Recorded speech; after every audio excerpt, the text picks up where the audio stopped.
So I've been using the DJI Osmo Action 6 in real life for vlogging, quick setups, and just filming when I don't want to set up my big camera. And instead of getting super technical, I just want to answer one question. Is this actually worth it for everyday creators?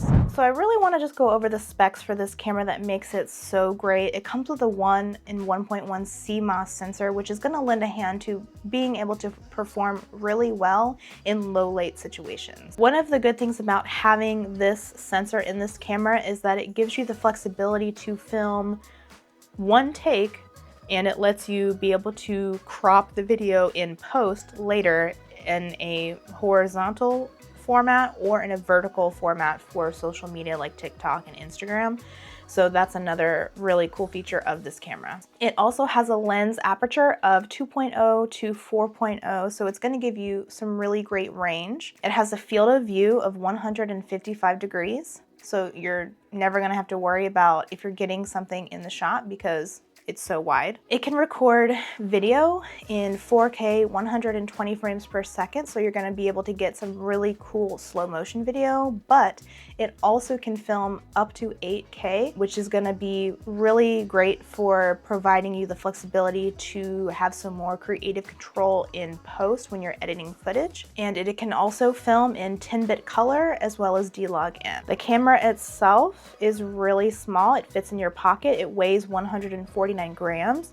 It has built-in storage of 50 gigabytes, which if you've ever forgotten your memory card out for a filming day and you can't film because you don't have storage, that comes in really handy, and it's probably one of my favorite features of this camera is having the built-in storage. But if the built-in storage is not enough for you, it does have a micro SD card slot, and it can take up to 128 gigabytes, so you never have to worry about running out of storage. It also is waterproof up to 20 meters without a waterproof housing, but if you put it in a waterproof housing, it can go as far as 60 meters, which you'll probably be able to see some pretty cool fish at that point. It has two screens, one on the front. It is a 1.46 inch front-facing screen, and then on the back, it has 2.5 inch OLED screens, so it's super clear. You never have to worry about if you're framing yourself properly because you can see yourself in the front facing screen, which is really cool. The battery life is so fantastic. It has a 1950 milliamp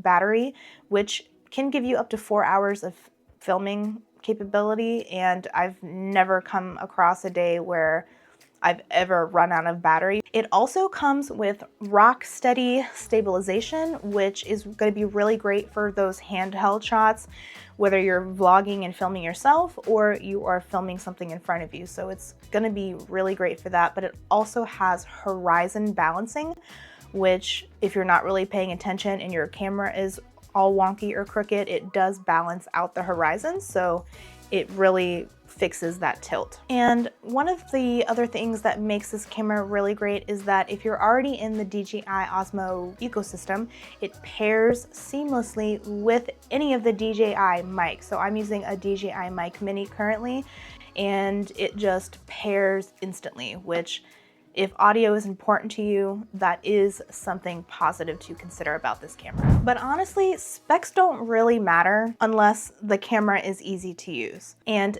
that is where this camera stands out from other action cameras. It turns on instantly, so you never have to worry about fumbling around for the perfect settings to capture what you're trying to capture in the moment. You press the record button and it starts recording right away. And it's gonna be the kind of camera that you actually use, not the kind of camera that just sits in your camera bag and collects dust. And if you film alone, this makes a really big difference. I don't need a super complicated setup. I don't have to adjust a bunch of settings, but if you do have some of your favorite settings that you tend to use pretty frequently, it does give you the option to save it as a preset, and I'm pretty sure it gives you, I think, up to 5 different preset settings, so it's even faster because you just swipe to the one that you want to use for whatever situation that you're in, and it's ready to go. You don't have to fiddle around with adjusting the settings because you've already preset them. And I just really like the front-facing screen because I never have to worry if I am in frame or not, and that's really handy to have when you're out. And this camera performs really well in good lighting, which is one of the reasons why I got the camera, because it's just, the image quality is fantastic. Like, you never have to worry about if your image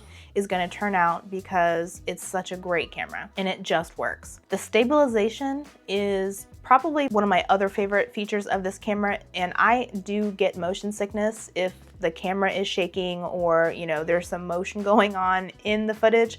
But this camera with the rock steady is almost like having this camera on a gimbal, and the footage is so smooth you would barely notice that you're hand holding the camera. The built-in audio is pretty good, which in a pinch, I mean, you're gonna get really good native audio straight out of the camera. But like I mentioned earlier, if you pair it with the DJI Osmo Mic Mini or any of the other DJI mics that DJI has, you're gonna even level up your audio and make your videos even more professional sounding. So if audio is important to you, that's another good thing about this camera, is that it pairs seamlessly with DJI mics. This is an example of the native audio for the DJI Osmo Action 6. And this is what the audio sounds like with the DJI Mic Mini connected to the DJI Osmo Action 6. I think this camera makes the most sense for beginner vloggers or anyone filming alone, or anyone who wants a super simple setup. It's small, lightweight, compact, it fits in your pocket, and it's just really easy to use. So it does remove a lot of that friction when it comes to filming and setting up a camera and worrying about your settings and all that kind of stuff. It really simplifies the filming process. So yeah, it's not the perfect camera, but it's very close to being the perfect camera, for me anyways. And it's just really easy to use. And honestly, that matters to me more than specs on a more expensive professional camera. So if you're actually trying to keep things simple and film more, then this is going to be the perfect camera for you. If you're interested to see some more simple setups, then subscribe to my channel, because I'm testing what really works and makes things the easiest to film YouTube videos. Thanks for watching, and I will see you in the next one. Bye.